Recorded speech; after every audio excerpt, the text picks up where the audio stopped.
You're listening to Just Medicine, an equity in healthcare podcast created by medical students in British Columbia. Hi, everyone. Welcome back to the podcast. I'm Sandra Smiley, and I use she, her pronouns. I'm an uninvited guest on the traditional and unceded territories of the Musqueam, Squamish, and Tsleil-Waututh nations, and a final year medical student at the University of British Columbia's Faculty of Medicine. If you're a medical student or trainee here in BC, you've likely seen the health impacts of climate change up close. You've probably also seen how it's people who tend to have less who suffer more from the impacts of climate change. Climate change is presenting a big problem for health, with significant implications for health equity. Meanwhile, much policy change supportive of mitigating carbon emissions and adapting to this new reality is moving at a glacial pace. When it comes to addressing the health impacts of climate change as a medical trainee, it can be hard to know where to even start. That's why I talked to Dr. Melissa Lem, a family physician in Vancouver, director of PARX, Canada's National Nature Prescription Initiative, and president of the Canadian Association of Physicians for the Environment, to get some ideas on how to integrate considerations about climate change and planetary health into medical practice. Have a listen. Hello, Dr. Lem. Welcome to the podcast, and thanks so much for taking the time. Do you want to tell us a little bit about yourself? Hi, Sandra. Thanks so much for having me on your podcast. I always love to speak with medical learners. And by way of introduction, I see myself as a medical learner as well. As we know, we're on this journey of lifelong learning, and there's no bottom to the amount of information we need to learn about medicine. But in terms of a bit about myself, I was born in Toronto and went to medical school in Ottawa, and then completed my residency in family medicine in the Victoria program at UBC. And my first job was as a full-service rural family doctor in northern BC in a little town called Hazelton, where I practiced full-service rural medicine. And then after a couple years of working there, I moved back to Toronto and did some student health outpatient work. And then about 9 years ago, moved to where I live now on the traditional territories of the Musqueam, Squamish, and Tsleil-Waututh nations in what is currently known as Vancouver, where I have my own family practice and continue to do rural medicine because I love it. That's the clinical side, but I think maybe more the reason why you're interviewing me today or we're chatting today is because of the work I do around planetary health. So I am the current board president of the Canadian Association of Physicians for the Environment, which is Canada's largest health-related environmental non-governmental organization. And our mission is to protect human health by protecting the planet. I also do a lot of work around nature and health in my role as director of PARX, which is Canada's National Nature Prescription Program, an initiative of the BC Parks Foundation, which is the official charitable partner to BC Parks. And I also really enjoy doing media work. I've been a medical expert on various networks, including the CBC, where I am right now, for over a decade now, talking about general health issues, but also climate change and anything that might be of interest to anyone, anywhere from ages 5 to 105.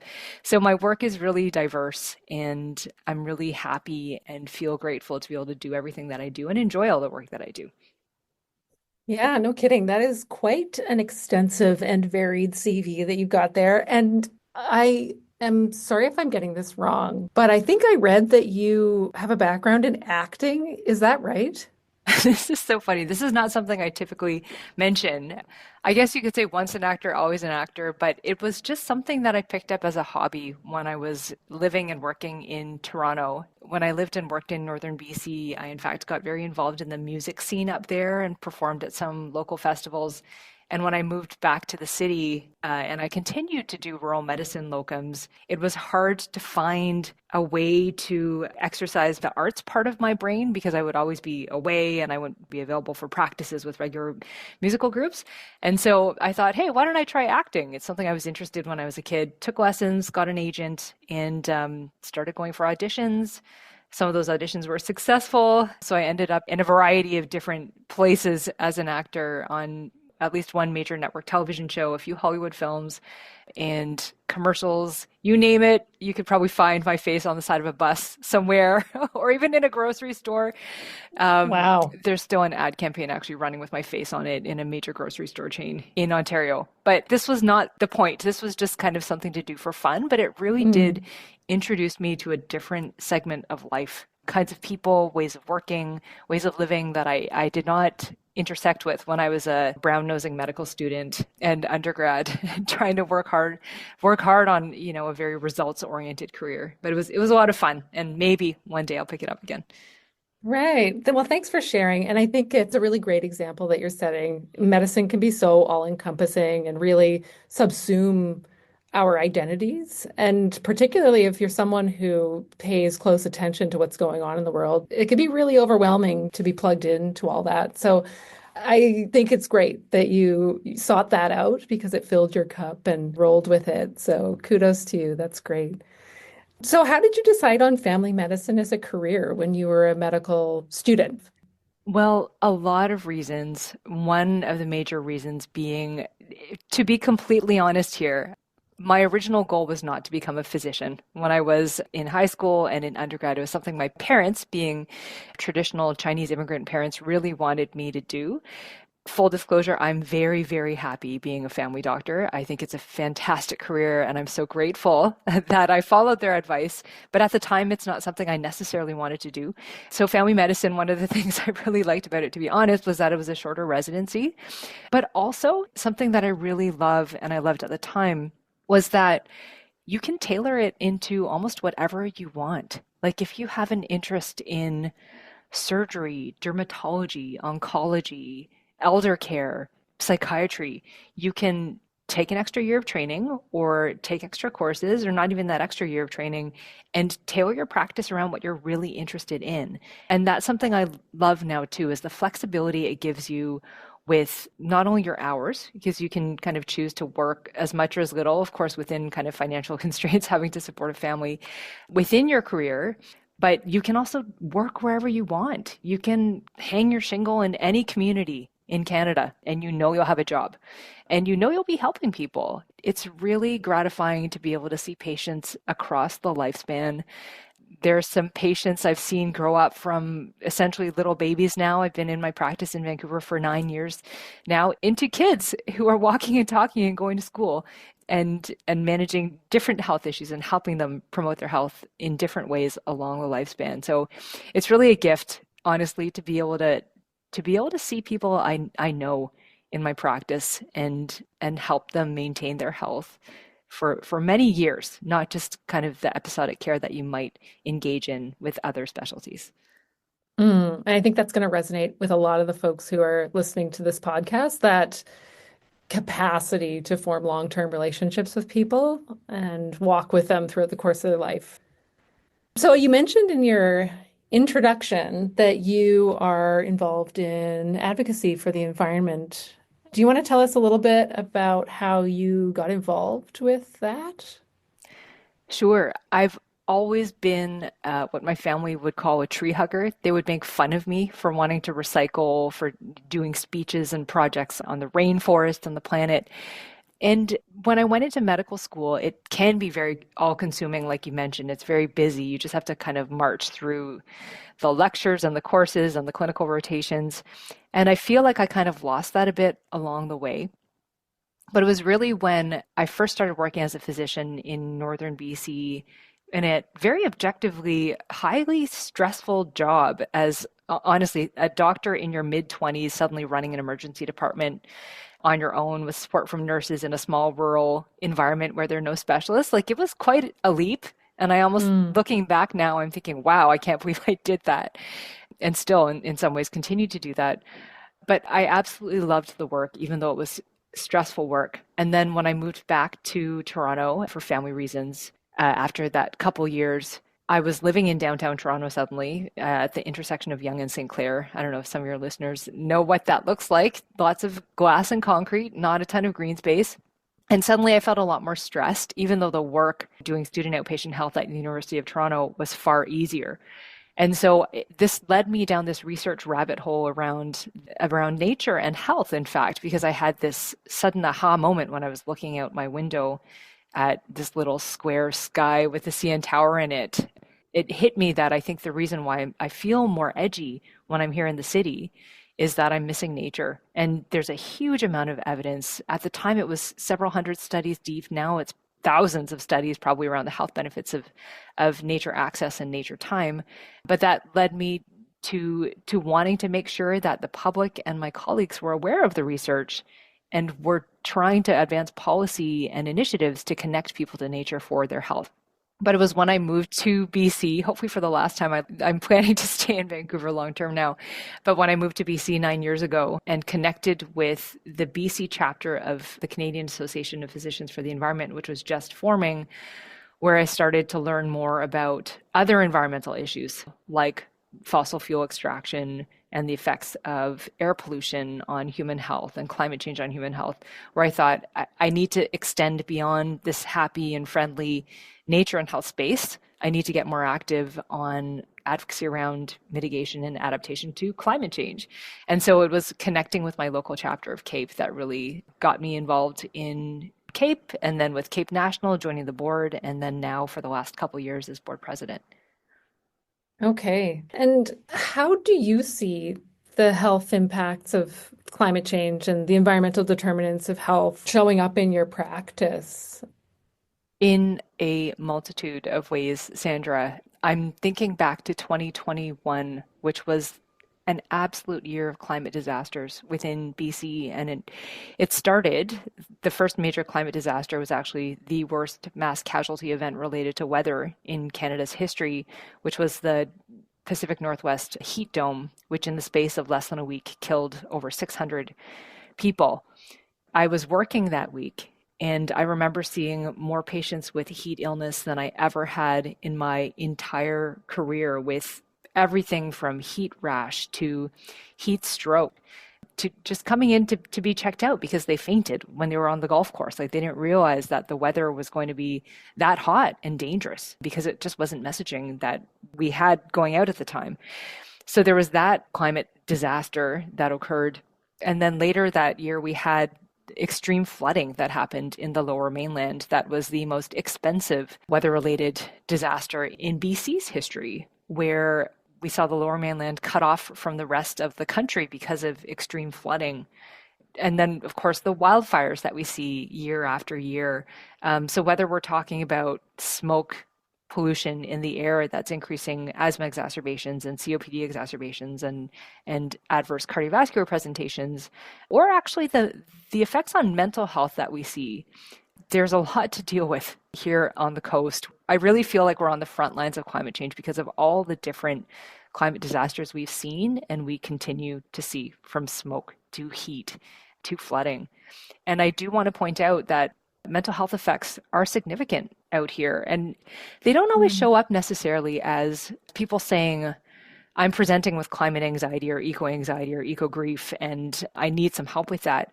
But when the smoke rolls in, almost without fail, phone calls from my patients or presentations, visits from my patients with their anxiety and depression medication not working anymore start to go through the roof.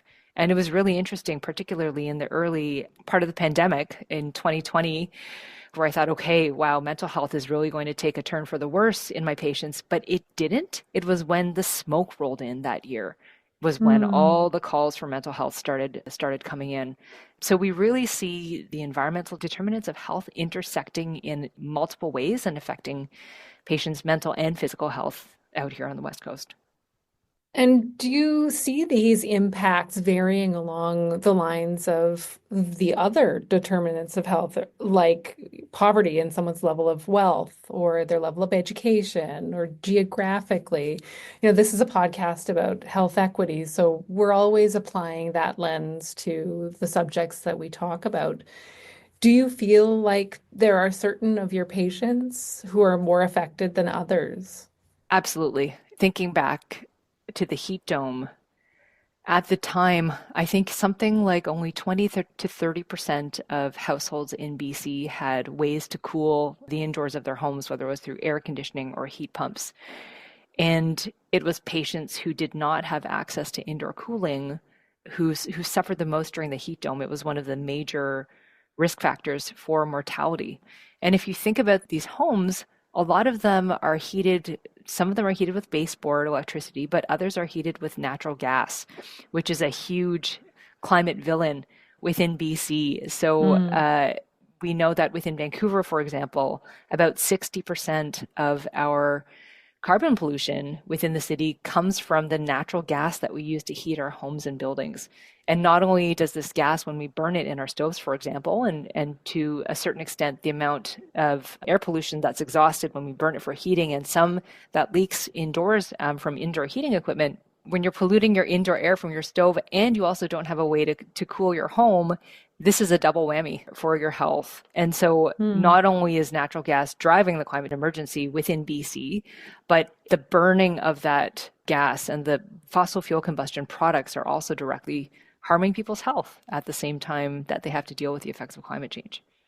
And I'm glad that you brought liquid natural gas or LNG up because I was reading a recent article that you had spoken to the journalist who wrote it for about liquid natural gas extraction in BC's north. And you'd mentioned that family doctors had been worried about working and raising their families in these regions because of the health risks presented by liquid natural gas extraction. Now, obviously, these are regions that already struggle to attract and retain health professionals. And that puts them at a distinct disadvantage when it comes to health outcomes, right? Typically, people tend to suffer worse health outcomes if they live outside of big cities with lots of health care resources.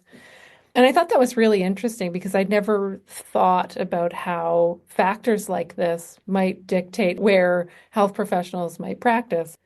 So I wondered if you could talk a bit more about this, how liquid natural gas and some of these questions are influencing the decisions that healthcare professionals make and how that plays out for the availability of healthcare to people across the province. This is a really tricky area, I find, to discuss because I don't want to deter many medical learners who are listening from traveling to some of these communities and providing healthcare services there.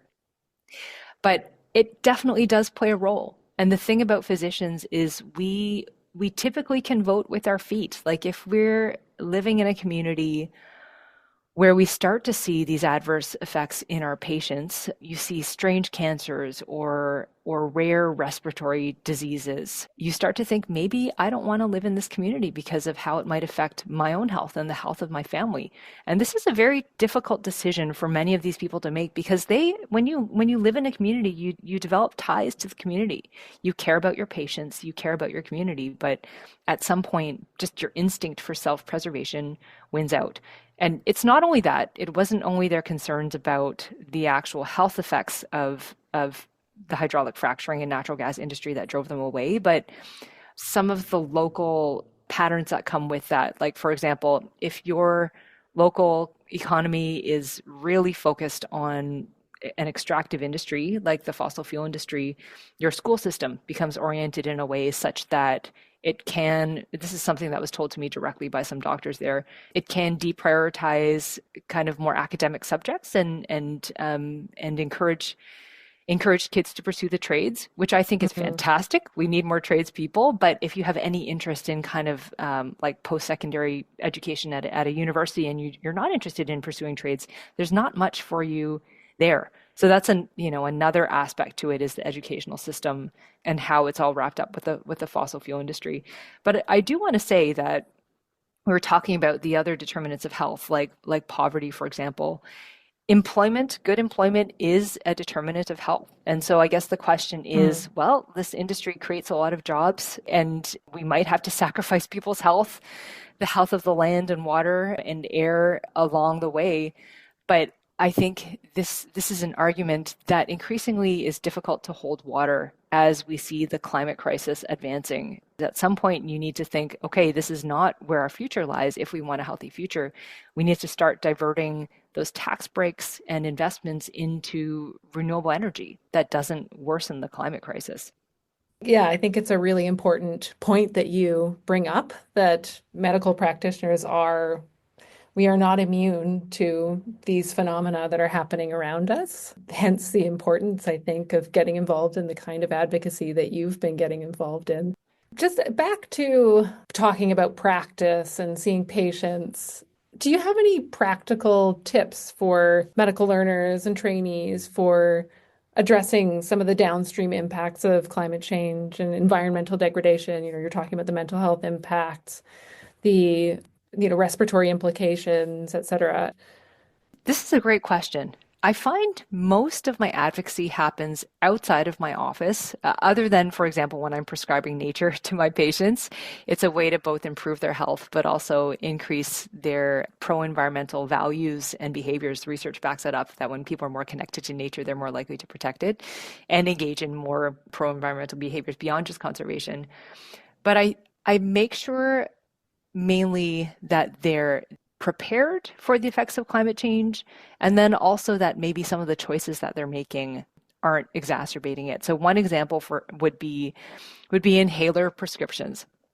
So this is kind of like a low-hanging fruit, something that every medical learner should know, which is that the spray kind of inhalers, the HFAs, actually contain very potent greenhouse gases, whereas the dry powder inhalers contain far, far less. So you should preferentially be prescribing dry powder inhalers over the HFAs. But over and above that, I want to say that when we know summertime is coming, when we know smoke season in BC is coming, I always make sure that my patients have kind of up-to-date asthma action plans or COPD action plans, and they have enough refills on their inhalers, because the last thing I would want for them to happen is to run out when, say, I'm doing a locum somewhere in a rural location, and my patients in my city practice might not have access to refills. So that's something I'm always thinking about is making sure that their prescriptions are up to date, but also that they have the best kind of prescriptions for planetary health. And then when patients mention that they're having worse asthma exacerbations, I'll ask them about what kind of cooking they use in their home. I'll actually ask them if they have a gas stove. And if they do, I'll mention the research that 1 in 8 asthma cases in children in the US can be attributed and linked to gas stove use, and that actually children who live in homes with gas stoves have a 42% higher risk of having asthma symptoms, similar to the risk of living with a smoker. And that's something that a lot of patients are not aware of, and some of them will make that change and in fact try to either cook with less polluting technology like induction hot plates, or a slow cooker, or even a microwave, or in some cases, in fact, even remove the gas appliance infrastructure from their home. So that's one thing, is using those clinical questions to actually address it. But I think it's important to also find your people, like to find the group of people that you can do this advocacy with, because it can feel lonely. When I started doing my work on nature and health, this is almost 15 years ago, there was almost no one talking about this. 10 years ago, there were very few people talking about climate change and health and sustainable healthcare. But now there are a lot of different groups, whether it's the Canadian Coalition for Green Healthcare, or CAPE, that gets really active around kind of system change and political advocacy. There are lots of different groups that you can join if you have an interest. And so I'd encourage you to head to our website at cape.ca and join one of our regional committees to start learning about the different issues that are relevant in your province, and then find ways to get more active. While you were talking about the inhalers, it made me think the HFAs and the dry powder, is there a cost difference? I seem to remember learning at some point that the dry powder is more expensive. I think it depends. And a resource that people should be aware of, and I forget the exact website. I know in BC it's bcinhalers.ca, but there are in fact these interactive websites that you can check out that will let you know which inhalers are covered by pharmacare. And so it can be a really useful way to actually determine what the relative cost is. But there's some combined inhalers, for example, like with the long-acting beta agonists and inhaled corticosteroids, where I believe the cost is quite similar between the DPIs and the HFAs. So being kind of armed with that knowledge around what pharmacare covers and what it doesn't, and then trying to make sure that you prescribe those inhalers that are covered and that aren't necessarily more expensive is a good way to put that into practice. Sure. And I think that's a sort of evergreen piece of advice with respect to doing some of this health promotion with patients related to climate change and environmental determinants of health, but also many, many other determinants of health. I'm just thinking about access to things like cooling technologies and so on, armed with a good knowledge about what services are available to people, what kinds of subsidies for improving the home environment and making it more safe for people in the context that we're living in is almost always a good idea for medical learners, isn't it? That's right. Yeah.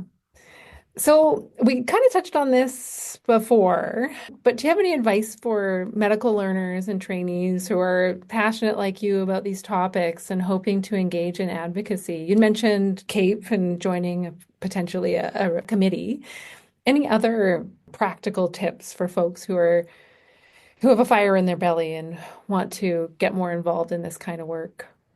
Sandra, I really love this framework that was devised by Ayanna Elizabeth Johnson. She's an American climate communicator and scientist, and she borrowed from this Japanese concept of ikigai.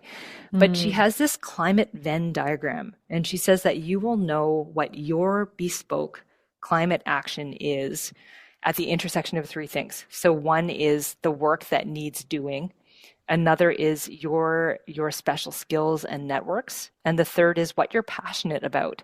And so if you can find an area at the intersection of all those three, that is probably what you should be doing. And that can change over time. It doesn't have to be the same thing all the time. For me, it was really nature and health. I've had this connection to nature since I was a kid. It helped me be resilient when I was growing up and kind of get through neighborhood bullying and school. And it gave me a lot of solace when I was also a practicing physician working in different rural communities.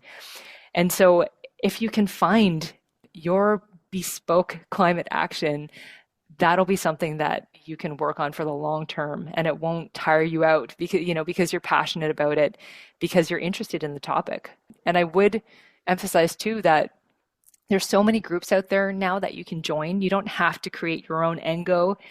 You can join CAPE. You can join the Canadian Coalition for Green Healthcare. You can join a student group.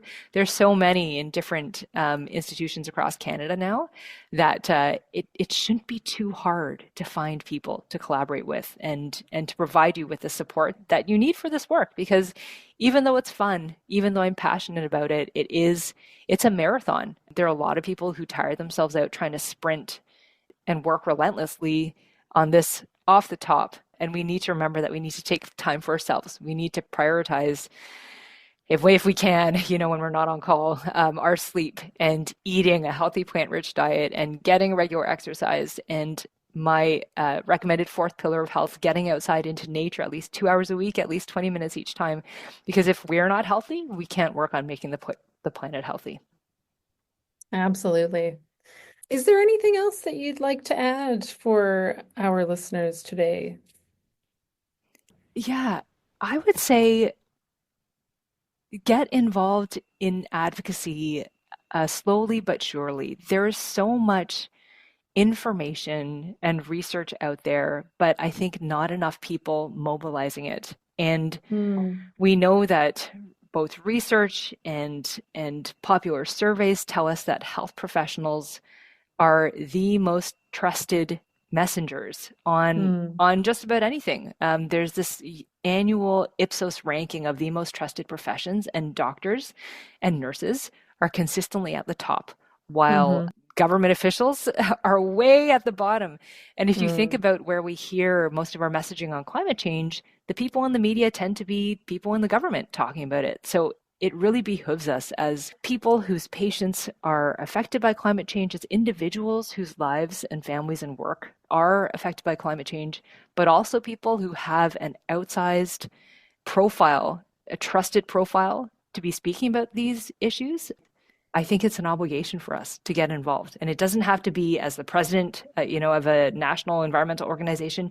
It can also be talking about it with your patients, with your colleagues, doing what you can in the time that you have, because many drops together fill a bucket, right?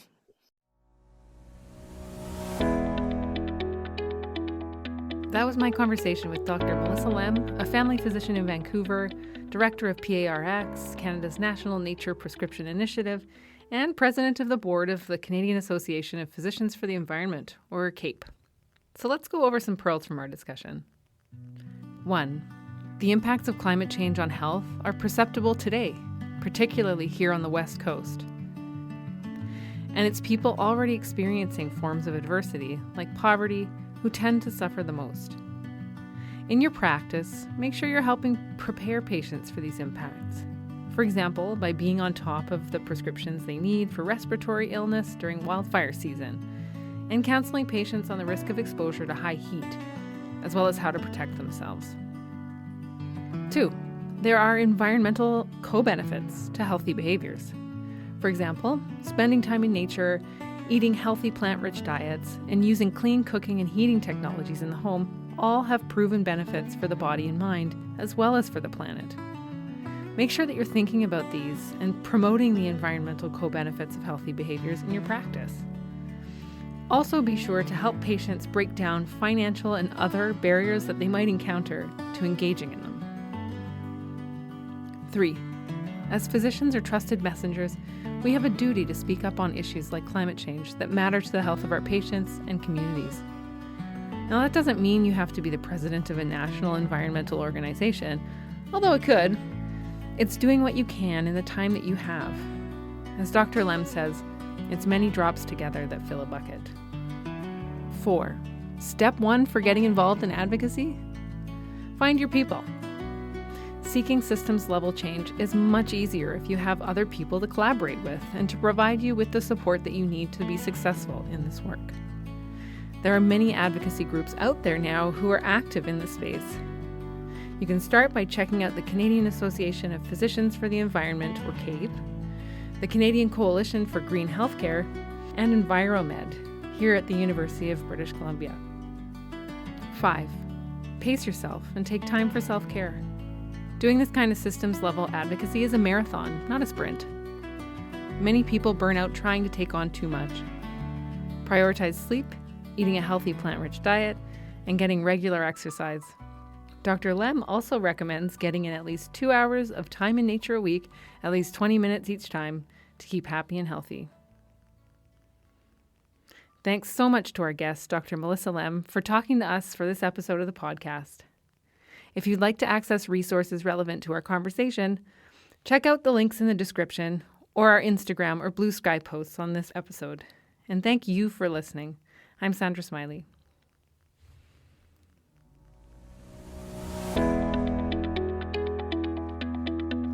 Thanks for tuning in to Just Medicine.